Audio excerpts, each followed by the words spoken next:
Welcome to Kapoor Heights। एक जंगल में एक बंदर रहता था। उसका नाम चिंकू था। चिंकू अपने आप को बहुत होशियार समझता था। वह हमेशा जंगल के भोले भाले जानवरों को बेवकूफ बनाकर उनके खाने पीने के सामान पर हाथ साफ करता रहता था। एक दिन जंगल के सभी जानवरों ने मिलकर फैसला किया कि चिंकू को जंगल से बाहर निकाल दिया जाए, क्योंकि जंगल में उसे छोड़कर बाकी सब बहुत ईमानदार थे। जंगल के राजा शेर सिंह ने सभी जानवरों को पंचायत में बुलाया और कहा, शेर सिंह, चिंकू, हम सबने यह फैसला किया है कि तुम्हें जंगल छोड़कर जाना होगा, क्योंकि तुम जंगल के भोले भाले जानवरों को अपनी बातों के जाल में फंसाकर उनसे खाने पीने का सामान ऐंठते रहते हो। चिंकू, महाराज, मुझे माफ कर दीजिए, मैं आगे से कभी ऐसा नहीं करूंगा। शेर सिंह, इसीलिए तो तुम्हें जंगल से निकाल रहे हैं। तुम कहीं और जाकर रहो। जब तुम्हारा पाला तुमसे भी तेज लोगों से पड़ेगा तो तुम्हें हमारी ईमानदारी समझ आएगी।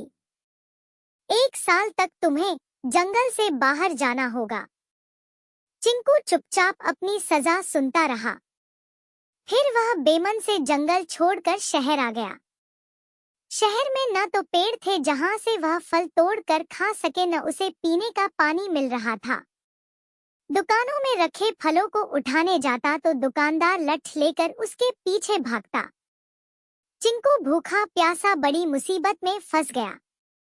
वह जंगल भी नहीं जा सकता था। एक दिन जब एक दुकानदार रात के समय अपनी दुकान बंद कर रहा था, तो चिंकू चुपचाप एक खाली फलों की टोकरी में छिपकर बैठ जाता है। रात को जब दुकान बंद हो जाती है तो वह टोकरी में से निकलकर फल खाने लगता है। वहीं दुकान के फ्रिज में से पानी की बोतल और जूस निकालकर पीने लगता है। उसका पेट भर जाता है। अब उसे जोर से नींद आ रही थी। वहीं सो जाता है। सुबह जब उसकी आंख खुलती है तो दुकान खुलने का समय हो जाता है। वह चुपचाप जाकर उसी टोकरी अंदर छिप जाता है।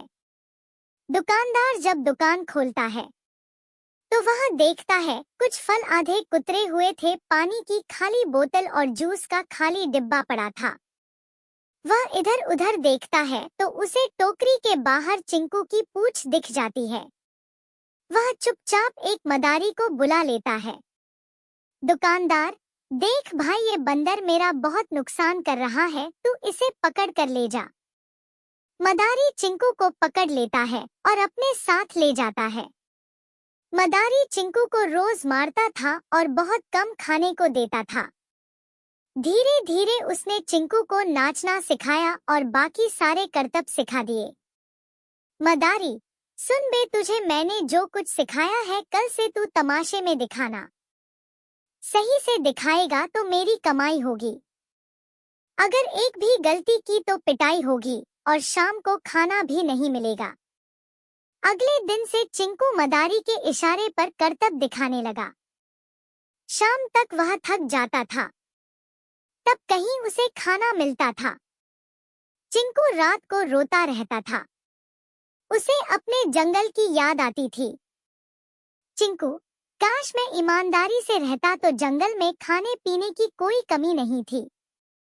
बिना मेहनत के खाना मिल जाता था। फिर आराम से किसी पेड़ पर सो जाते थे। एक दिन चिंकू तमाशा दिखा रहा था। तभी ऊपर आसमान में चिड़िया का एक झुंड निकला। एक चिड़िया, अरे ये तो अपने जंगल का चिंकू है। चिंकू भी उन्हें देख लेता है। चिड़िया, क्यों चिंकू भाई, क्या हाल है? यह कहकर सारी चिड़िया हंसने लगती हैं। चिंकू, बहन, मैं बहुत मुसीबत में हूँ। तुम शेर सिंह से कहो मुझे माफ करके जंगल में बुला ले, नहीं तो मैं मर जाऊंगा। चिड़िया को उस पर तरस आ जाता है। वह उस समय तो चली जाती है, अगले दिन फिर वापस आ जाती है। चिड़िया, चिंकू, मैंने बात कर ली है, तुम्हें शेर सिंह और बाकी जानवरों ने माफ कर दिया है।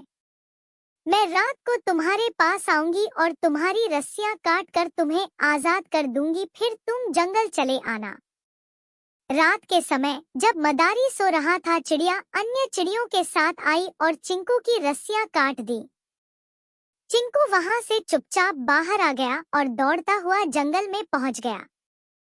अगले दिन पंचायत में चिंकू ने पंचायत में सबसे माफी मांगी। अब वह ईमानदारी से जंगल में रहने लगा। Please like and subscribe, it's the thing to do.